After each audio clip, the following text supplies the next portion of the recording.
Good morning, it's day 8 and we're just leaving Wycoller. We've had a lovely time there staying in a yurt.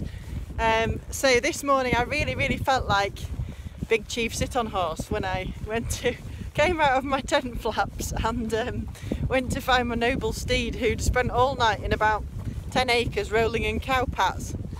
And she was absolutely wet through and filthy with her mane stuck about an end, but I think she was fairly keen to go again, and she came into a bucket of feeds. That was all right.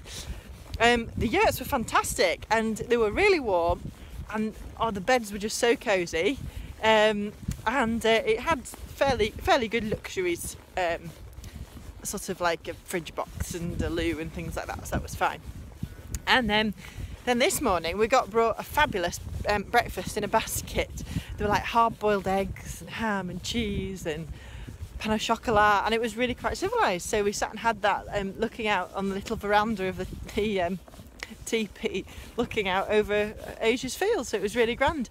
And then we set off. We've come past Wycoller Hall, which is just so beautiful. I wish I'd sort of not had Asia with me just at that moment, so I could get out and have a look at the visitor centre. And it's a beautiful old hall and a stunning original pack horse bridge. I don't know how it stays up. It's only sort of one slab wide.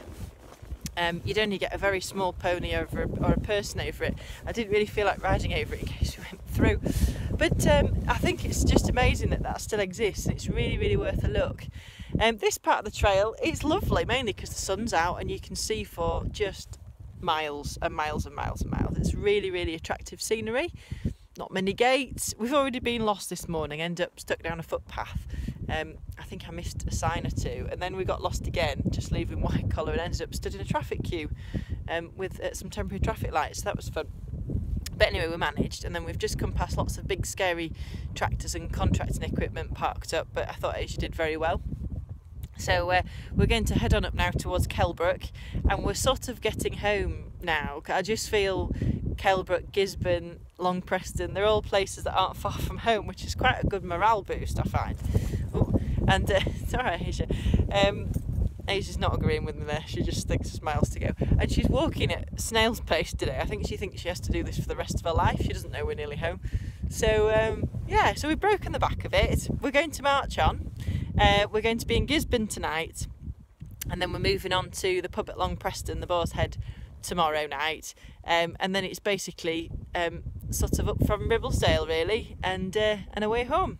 So I feel like we're getting there, and I'll try and get you some more pictures of the lovely views.